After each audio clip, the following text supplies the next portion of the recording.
সত্যি কথা বলতে যেসব বাচ্চাদের জীবনে দাদু ঠাম্মি দাদু দিদুরা আছে সেই সব বাচ্চাদের জীবনের ভালোবাসার পাওয়াটা অনেকটাই আলাদা।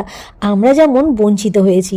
যাই হোক, তবে এই যে দেখতে পাচ্ছ পাখিটা, এইটা হচ্ছে এখন আমার বাড়িতে আসবে বলে এদিক ওদিক ঝুঁকছে। আমার পাশেরই একদম ফ্ল্যাটে ও এখানে মাঝে প্রথমে আসবে, তারপর ওখান থেকে উড়ে আমার জানলা দিয়ে আমার বাড়িতে ঢুকবে। এটা এখন রোজকার নিয়ম হয়ে গেছে। আর এদিকে নিচে দেখো দাদুকে পাকড়াও করেছে। সোনাই আজকে দাদুর থেকে খেলনা কিনেই ছাড়বে।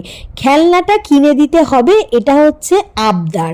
মানে কি খেলনা লাগবে সেটা কোনো ব্যাপার না, ওকে একটা খেলনা কিনে দিতে হবে, এটাই হচ্ছে ম্যান্ডেটারি। এই যে দেখতে পাচ্ছ পাখিটা এদিকে চলে এসেছে আমাদের জানলা, এবার হচ্ছে ও বাড়িতে ঢুকবে। আর এদিকে নিচে হচ্ছে বার্গেনিং চলছে, এটা নয় ওটা নয় সেটা নয়। যাই হোক, ও খেলনা কিনে চলে এসেছে। যদিও এই ভিডিওটা কিন্তু আজকের, এটা কিন্তু ওই দিনের নয়, তবু এটা আমি জাস্ট কোলাপ করে নিয়েছি। দেখো এই খাওয়াচ্ছি সোনাইকে, আর ও পাখিটা কিরকম ওর চেয়ারের পাশে বসে আছে। কি যে ভালো লাগে, এই ফিলিংসটা সত্যি অসাধারণ। তোমাদের পাশে আশেপাশে যদি পাখি থাকে তোমরা অবশ্যই একটু খেতে দিও, দেখবে ওরা কত আনন্দ করে তোমার কাছ থেকে এসে খেয়ে যাবে। আর তোমার এই যে অনুভূতিটা, এটা কিন্তু অসাধারণ অনুভূতি, তোমাদেরকে আমি বলে বোঝাতে পারবো না।